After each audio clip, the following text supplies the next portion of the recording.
Welcome to your daily dose of sci-fi adventures. New stories dropped every single day. Smash that subscribe button and ring the to help us reach 1,000 subscribers and unlock even more epic cosmic tales. The Aegis Guardian drifted like a slumbering leviathan at the edge of the Voral Expanse's training perimeter. Its outer hull, once gleaming white, was now pocked with the scars of ion storms and the debris of reckless simulations.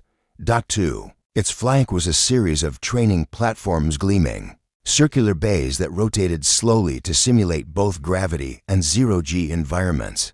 It was here that the galaxy's most promising cadets honed their skills, preparing for the infinite. Unknown Lieutenant Sarah Marlowe stood on the loading ramp, her boots clanking against the metal plating. The bulky trial armor she'd been issued felt like a second shroud.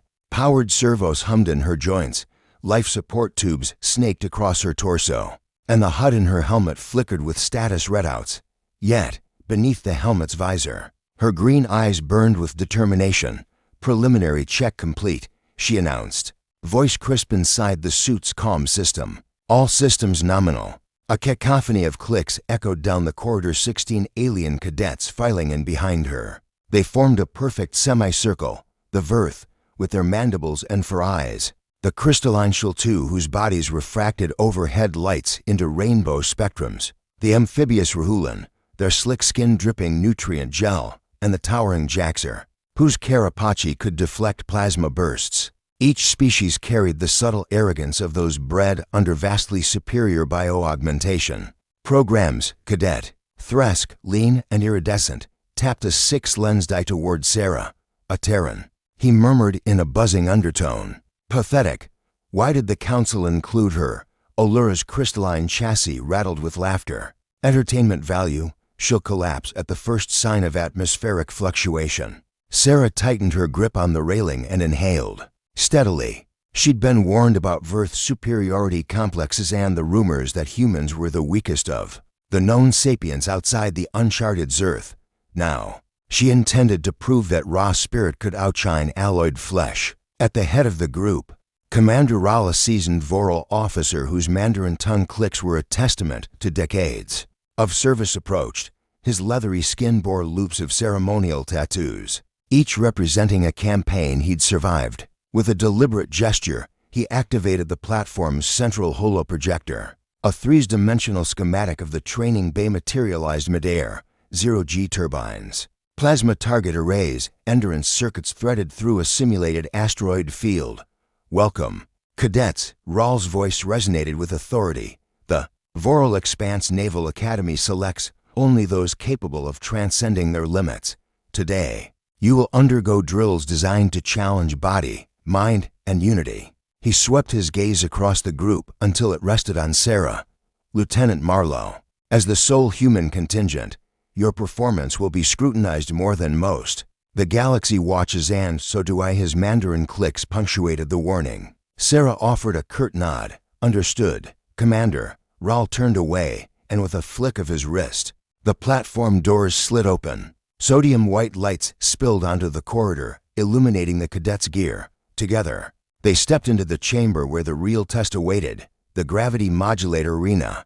Instantly, the world shifted. One moment they stood on solid metal. The next, gravity dissolved.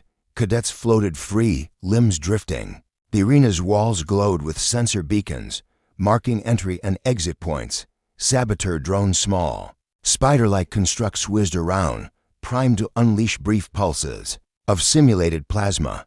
Sarah's HUD blinked, zero-G mode activated. She activated her suit's thrusters, but instead of a smooth acceleration, she jerked sideways and spun.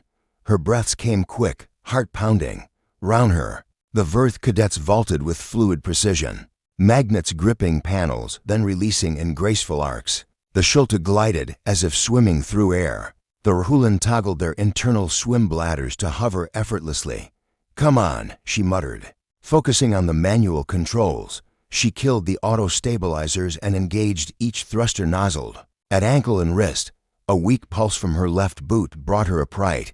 She steadied herself, feeling the balance points click into place under her own sense of equilibrium. It wasn't seamless, her movements were rough, but she was moving. A drone burst a short filament of energy in her path. Sarah's instincts, trained in field medic emergencies back on Earth, kicked in. She angled sideways, letting the beam graze past her suit. Then, twisting her body, she unleashed a brief jet to propel herself toward the nearest sensor beacon. Grasping its ring and grounding herself, a ripple of silence washed through the other cadets. Even Thresk froze mid-flip. Commander Rawls' communite chimed, Lieutenant Marlowe's most creative approach. His tone was unreadable. Sarah unclamped her hands, let go of the ring, and floated slowly down to the deck once gravity resumed. Her visor retracted to reveal a tight smile. Sometimes, she said to the silent chamber, you have to learn to feel the environment, not just see it. The cadets exchanged glances. Whispers, once dismissive, now harbored a hint of curiosity as they filed out of the arena. Sarah's gaze rose to the viewport overhead. Beyond lay the black depths of space, illuminated by distant suns and the swirling ribbons of the Malara Nebula. This was her crucible, and she had survived the first flame. Little did they know, the true test was only just beginning, and that the human cadets' greatest weapons were ingenuity and heart, not alloys and augers. The gravity modulator arena had been only the first trial. Now the cadets were ushered into the acceleration course line, a twisting gauntlet of kinetic fields and shifting platforms designed to test reaction speed, coordination, and mastery of personal gear. Along the ceiling ran translucent rails of charged emitters. Below, retractable panels dropped out without warning. Energy barriers flickered in the corners, calibrated to zap any misstep with a harmless but humiliating jolt. Sarah paused at the course entrance, checking her suit's status. Thrusters at 100%, gyrostabilizers nominal, life support stable. Around her, the other cadets' equipment glowed with biosensed enhancements. The Shiltu's crystalline limbs refracted the lights into fractal patterns. The Rahulan S-web fingers shimmered with conductive fluid, and the Jaxers' Carapace thrummed with stored kinetic reserves. A trill sounded, and the course sprang to life. Panels hissed downward beneath her feet, forcing her to leap. She engaged her ankle thrusters mid-hop. Too much thrust and shot straight up, slamming her back into the low ceiling. Air whooshed from her suit's vents. Beginner's mistake, sneered Cadet Run as he zipped past, landing flawlessly on a hovering platform.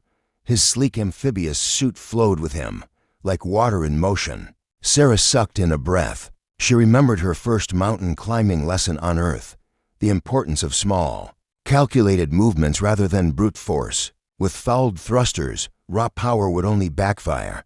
She switched to precision mode, throttling each jet to its lowest increment, then timing her thrust to the pulse of the rail's magnetic rhythm. She hopped, floated, and landed with deliberate grace. Behind her, an energy barrier activated with a crackle of blue-white light.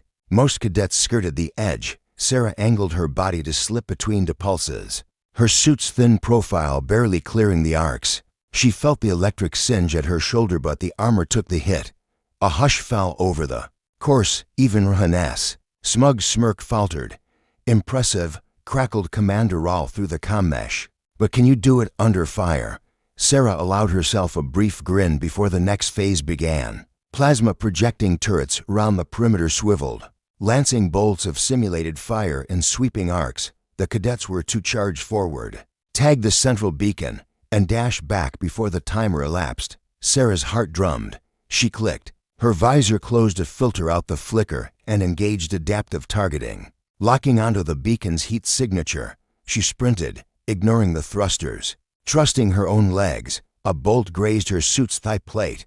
Her HUD flared red. She stumbled but recovered, sliding on one knee to dodge a second shot, then sprang forward to press her palm against the beacon's sensor. The cadets whooshed past and around her, some with ease, others faltering under the simulated fire. Run completed the lap in a blur, kicking up sparks as he skidded to a halt. Sarah landed seconds later, breathing hard, visor retracting to reveal fierce determination. The timer cut out. Silence. Then the soft hum of systems powering down. Run clapped once, then twice, a rare show of respect from the amphibious. Beside him, Allura's crystalline facets glowed with newfound admiration. Thresk's mandibles clicked in approval. Even the usually stoic Jaxer inclined his carapace forward in acknowledgement. Commander Rawls' comm chimed again. Coordinates. Secured. March to Phase 3. Cadets. Sarah exhaled and flexed her shoulders, feeling the slight ache in her muscles beneath the suit. She thought of Earth's wilderness drills, long nights alone in the cold, relying solely on instinct and ingenuity. Here, the gear amplified her, but it was her mind that guided each move. As the line reformed and the cadets filed out, Sarah caught Run SI and offered a nod. No words were needed. In that silent exchange was the understanding that competition had given way to respect and that the human cadet was no longer just an oddity. She was a challenger to be reckoned with. Ahead lay the endurance gauntlet and the biolab simulations. But for the first time, Sarah felt ready. The gears of competition had turned in her favor, and she was determined to keep pace, with or without the tech. By the time the cadets reached the hydroponic endurance bay, the tension between them had shifted from derision to wary respect. The bay's transparent walls arched overhead, enclosing rows of towering bioplants whose roots wove through gently misted walkways. Nutrient droplets hung like diamonds in the soft luminescence, and the air was thick with oxygen yet faintly laced with microbial aerosols calibrated to test each cadet's immunological response. Sarah checked her vitals on the HUD, heart rate steady, suit's filters at 75% efficiency. She powered them down and frowned at the warning beacon. The ambient atmosphere here was safe for most species, but Terran lungs, unmodified since childhood, demanded acclimation. Commander Rawls' voice crackled. Trial 3. Complete the full lap of the Bay platform to platform and identify 3 distinct microbial colonies along the route using only your senses and intuition. Your suit will not protect you. A hush fell. The cadets exchanged glances. The Verth clicked nervous mandibles. The Shiltu shimmered uncertainly. Even the Jaxer, who'd already proven impervious to most biothreats, hesitated. Sarah drew a deep breath, unsealed her helmet visor, and allowed the bay's air to wash over her face. It smelled faintly of sweet algae and earthy spores. The others watched in disbelief. Feel it. She called over her shoulder to Cadet Run, who hovered behind her in his suit's safety bubble. Breathe slowly. Sense the cadence of your lungs. Match it to the plant mists. That's your baseline. He frowned but copied her. To steady inhalations, to calm exhalations. The tension left his shoulders. His amphibious skin ceased its slight quiver. Sarah jogged forward on the slick walkway. She paused at the first cluster of biopods, bulbous vesicles of glinting green. Without a scanner, she placed her gloved palm on the glass and listened to the faint hum of microbial metabolism. Vesica florae, she murmured, symbiotic with the algae. Low pathogenicity but produces neurotoxins if agitated. She tapped a button on her wrist screen to log the reading. The holographic checklist blinked 1/3. Farther along, the corridor narrowed around a massive fern whose spores drifted in golden plumes. Sarah inhaled again, this time focusing on taste receptors subtly triggered by airborne compounds. Ferrospora lutea. She announced, high iron binding capacity. Spores adhere to metal could corrode alloys over time. Run paused beside her, eyes wide. You're tasting microbes, part instinct, she said with a grin, and part years of fieldwork diagnosing infections in remote outposts. They approached the final pod, a cluster of iridescent spheres clustered around phosphorescent roots. Sarah closed her eyes and concentrated on the tactile vibrations through the walkway. Pedrinthium, she whispered, slow-growing, emits low-level radiation useful for power cells but toxic. In concentrated form, she tapped 3/3. The HUD chimed approval.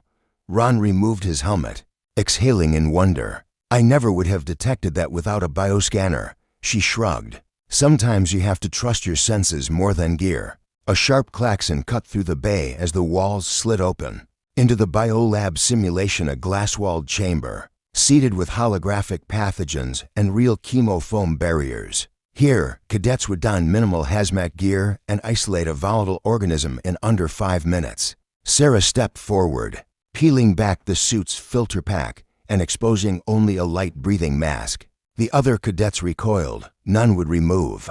So much protection. She entered the lab and immediately felt her lungs tighten around the sterile scent, a mix of antiseptic and ozone. The holographic pathogens writhed midair, and the chemofoam barriers hissed as they thickened. Using a sterilized swab, Sarah dipped it into the foam, bracketing a simulated viral strand. She moved with calm precision, her gloved hands steady. Maintaining neutral pH, she narrated, "Foam polymers will denature in alkaline environments. I'm introducing a 0.2 molar buffer to collapse the emulsion." The foam receded. The viral hologram clotted into inert particles. She bagged the sample in a containment cube and sealed it. 2 minutes and 30 seconds on the timer. The chamber. Doors slid open. Rahan staggered out, fully suited and shaking his head. Allura's crystalline form reflected multicolored lights as she applauded. Thresk approached, mandibles still clicking in disbelief. Commander Raoul's voice issued across the comm grid. "Lieutenant Marlowe, outstanding. Your willingness to operate with minimal support sets you apart."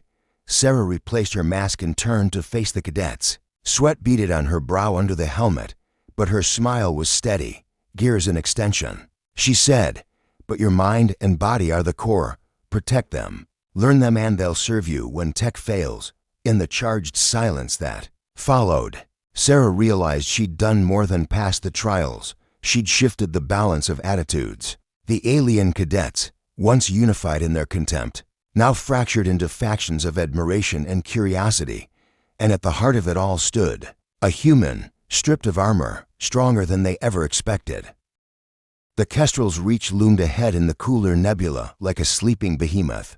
Its once gleaming hull was dulled by drifting cosmic dust, and one gaping bulkhead hatch sagged at a crooked angle. Emergency buoys glowed faintly in the swirling nebular mists, half buried in rust. This final assessment was designed to simulate a catastrophic boarding, hull breach, depressurized corridors. Hostile drones and cadets were expected to succeed by relying on their full complement of gear. Lieutenant Marlowe stood at the airlock's outer console, her trial armor charged and humming. Around her, the alien cadets adjusted their suits' filters and checked plasma rifles. Ron's amphibious suit was awash in deep sea blue glow.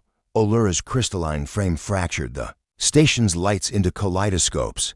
Thresk tapped his mandibles in anticipation. Even the stoic Jaxer flexed his Carapace plates. Commander Raoul's voice crackled over the comm. "Cadets, this is your final challenge. Secure the command module within 10 minutes. Full gear permitted. Lieutenant Marlowe." "Any special requests?" Sarah took a steadying breath and tapped. Her helmet mic. "Sir, permission to proceed without suit support. No external life support tether. No HUD overlays, no thruster backup. I'll rely on pure atmospheric pockets and my own capabilities." A stunned silence followed. The other cadets' holo scanners flickered, some in shock, others in alarm. Ron's jaw dropped. Allura's facets dimmed. Thresk clicked rapidly to himself. Commander Raoul paused, then responded, "Human physiology is not rated for extended exposure even in pressurized sections. This violates standard protocol." Sarah met his gaze through her visor. "Exactly. In real operations, systems fail. Sensors go dark, filters clog, thrusters go offline. I want to prove the human factor doesn't need a safety net." Raoul's Mandarin clicks sounded like a slow drumbeat. Finally, he tapped his console. "Approved. If you survive." With that, the airlock cycled. The outer door parted and revealed a shaft of dim corridor light. Sarah stepped through, unaccompanied. Her suit's life support vent closed. A soft hiss from the hatch sealed it behind her. The corridor beyond was half dark. Emergency strobes revealing twisted metal and hanging cables. Ron's voice crackled faintly over comm. "Are you crazy?" Sarah didn't reply. She closed her eyes to better feel the airflow. Gauging pressure by subtle shifts against her exposed vents, she moved deliberately, her hands brushing the walls ridged. Panels to keep orientation.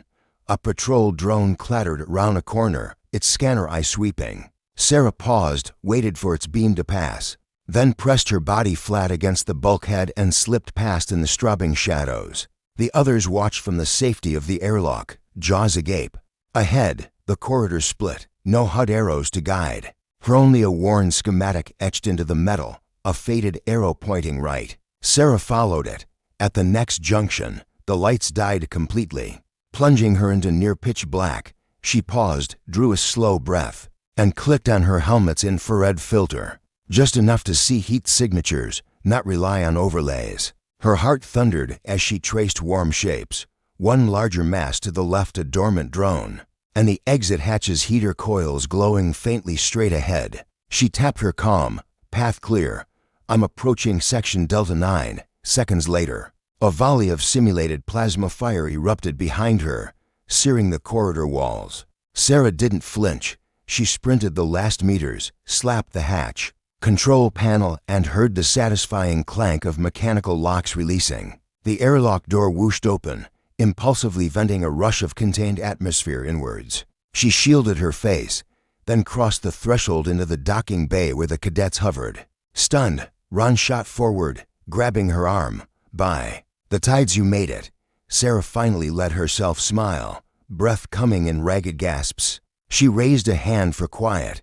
"I almost choked when the lights went out," she admitted. "But I remembered how to navigate by touch and temperature. I trusted my senses." Allura's crystalline form glimmered with emotion. "You without any gear just walked through a dying ship." Thresk approached, mandibles clicking with respect. Jaxer gave a low, approving rumble. Commander Rahl's voice boomed. "Cadets, this final trial is complete. Lieutenant Marlowe has demonstrated that when technology fails, ingenuity and instinct prevail. Let her example guide your future missions." Sarah removed her helmet, letting a strand of damp hair fall free. She inhaled the recycled station airsafe, but all the sweeter for having earned it herself. Around her, the cadets clapped, some tentatively, others with full vigor. In that moment, under the flickering docking lights, the human was no longer an oddity. She was a pioneer of the lost art of self-reliance, the living proof that even in the vast unknown, one need not be tethered to machines to survive and to lead.